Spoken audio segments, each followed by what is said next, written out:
morning, Bucknutters. Welcome to the Bucknuts Morning 5 here on Friday, December 9th, 2016.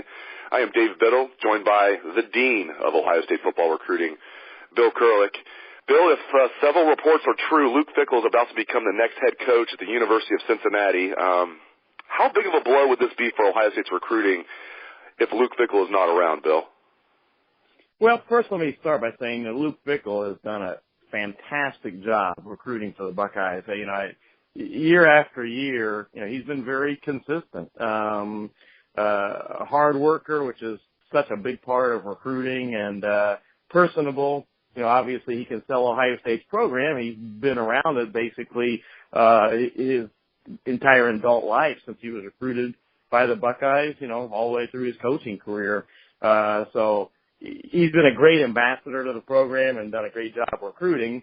Having said that, you always look at the past of what Urban's done. Anytime he has lost a great recruiter, a great coach, he seems to replace him with a great recruiter and a great coach. So I think that's would likely be the scenario that Urban would bring in somebody that is a great recruiter and a great coach. And as the saying goes, the beat would go on.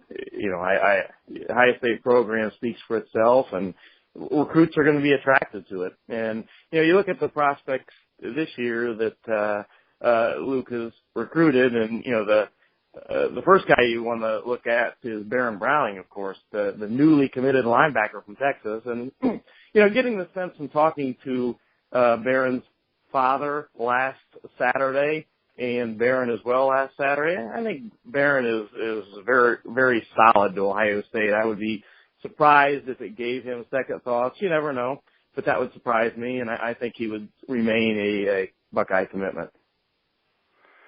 Speaking of Texas commitments or Texas prospects, I saw that Jeffrey Okudah was being wooed by Baron Browning. Like, when are you going to stop messing around and join me in this Ohio State class? I saw Baron Browning put that out there on Twitter. What's the latest with Jeffrey Okudah? Is he pretty much is it still looking really good for Ohio State? I think a lot of people are wondering the same thing that Baron took to Twitter to talk about. What's the holdup here, Jeffrey? And Jeffrey Okudah and Baron Browning are good friends. They live not too far apart, about 30 miles, or I should say 30 minutes apart, approximately. They're good friends. They visited Ohio State together during the spring. They also made their official visits at the same time to the Michigan game. And when all is said and done, I certainly expect Jeffrey Okudah to be a Buckeye. I don't think anything's really changed. He's going to wait, though, to announce his decision at the U.S. Army All-American Bowl, which is January 7th in San Antonio. He's going to wait and make his announcement then, and I fully expect it to be for Ohio State. At one point, his coach had kind of convinced him, since he's going to be an early enrollee, go ahead and get this announcement done by December 10th, and he had said that his coach had told me that was what they had decided on, but they had gone ahead and pushed it back, and he will announce in January. And again, I think everybody would be shocked if he doesn't announce for the Buckeyes. Back to Luke Fickell for a moment. He's done a good job across the board in recruiting, like you mentioned. He's been a complete stalwart in recruiting. And where I think he does his best job, and this makes a lot of sense, is in the state of Ohio. I really question if, as great of a recruiter as Urban Meyer is, if Pat Elflein would even be on the team right now if Urban Meyer didn't pretty much inherit him. Urban still had to sign that class, but Pat Elflein was already in that 2012 class when Urban came aboard.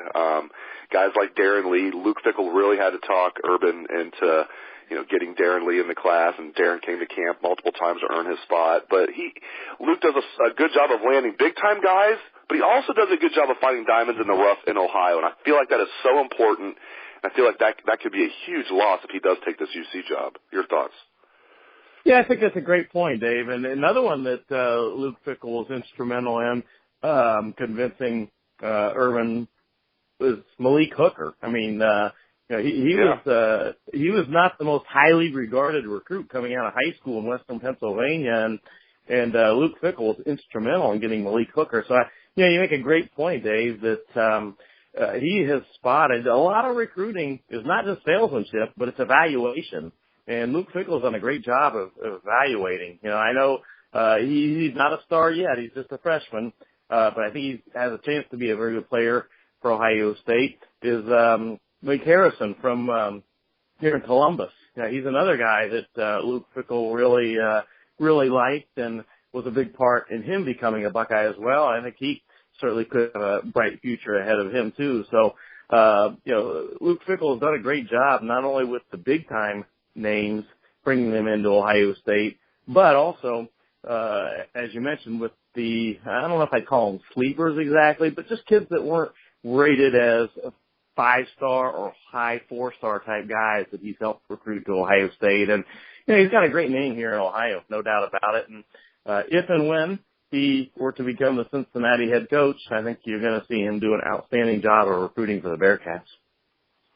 No doubt about it. Of course, I remember saying the same thing about Darrell Hazel when he went to Purdue. He's going to recruit Ohio really well, and I was wrong about that. But I think with Luke, it's a much longer track record. I think he will do an excellent job of recruiting the state of Ohio, just recruiting in general if he does become the Bearcats' next head coach. We will keep everybody posted about that.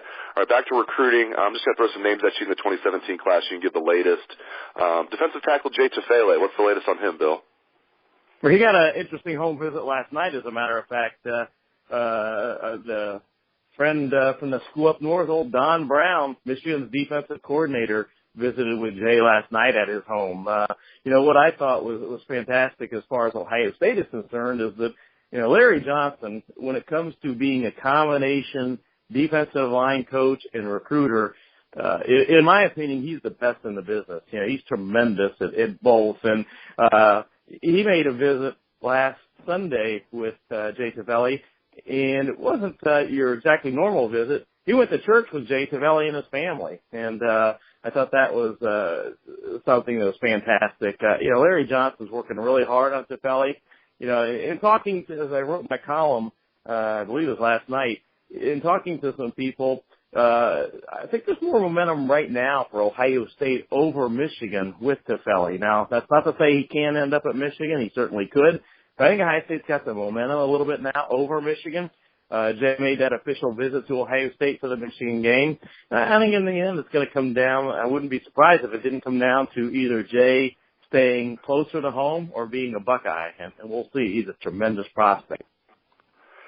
Another defensive tackle they're in on, Marvin Wilson. Seems like a long shot, in my opinion. Am I off there? I would have said maybe 2 or 3 months ago was a long shot. I don't think it's such a long shot now. His official visit, Ohio State hit it out of the park with him.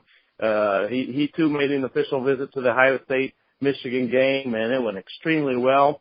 I think there's a very real interest now on his part. Now, having said that, my gut feeling is right now that he stays in the South, but well, maybe I would have said a number of months ago that Ohio State had maybe a 20% chance of landing him. Now I'd say it's more like 40 to 45%. I think they're legitimately in the game. And Urban will make his home visit with Marvin later. And in the meantime, Larry Johnson continues his recruiting work with Marvin. In fact, Larry was making his home visit earlier this week with the 300-plus pound defensive tackle.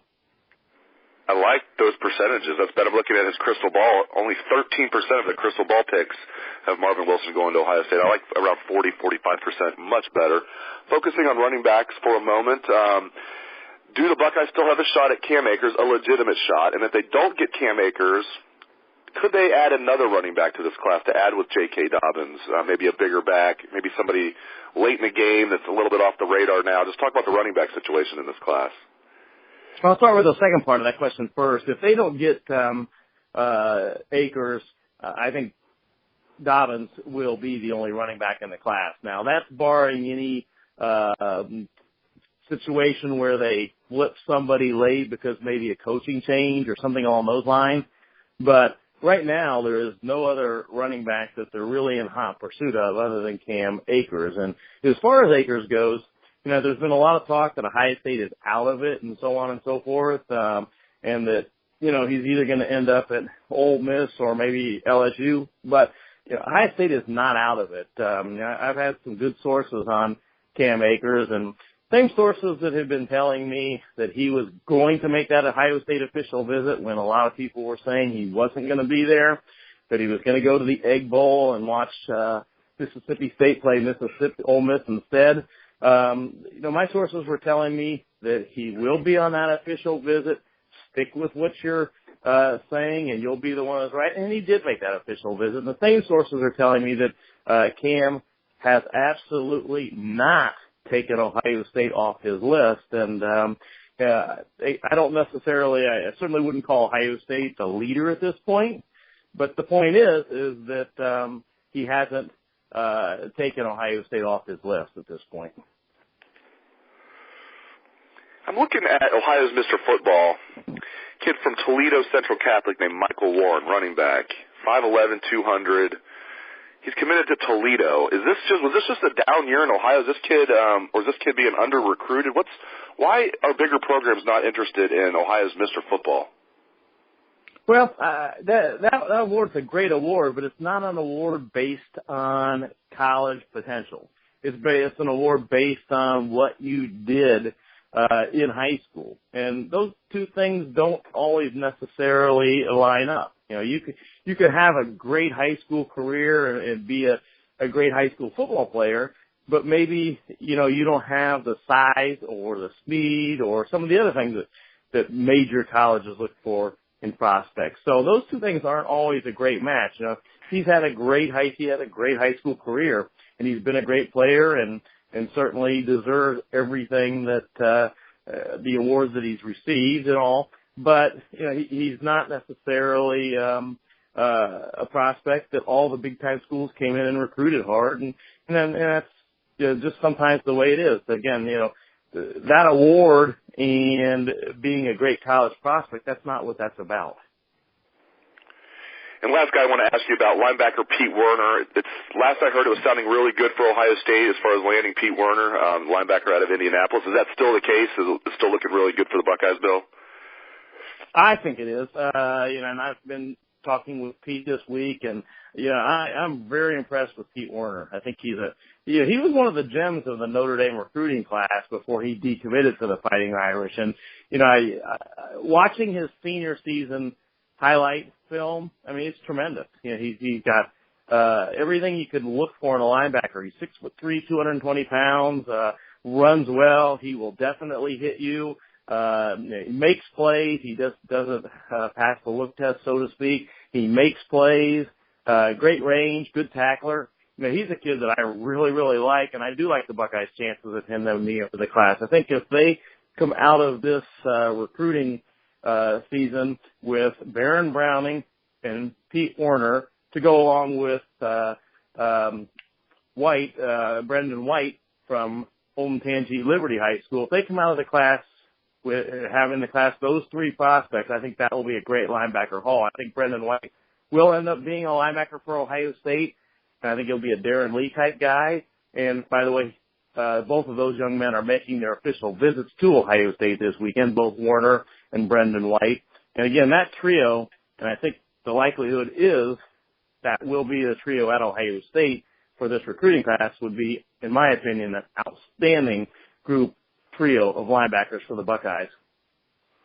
Great insights, as always, from the Dean of Ohio State football recruiting, Bill Kurelic. Thank you very much, Bill.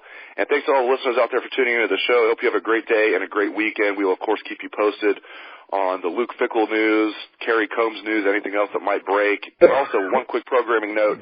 After Ohio State's practice tonight, around 6 o'clock, we're going to interview a few assistant coaches. At least we're scheduled to interview a few assistant coaches. We were scheduled to interview assistant coaches on Tuesday, and they didn't make the assistant coaches available at the last minute with everything that's going on. But we're scheduled to get assistant coaches and a bunch of players after practice tonight. So keep it locked to Bucknuts throughout the evening and throughout the weekend for coverage.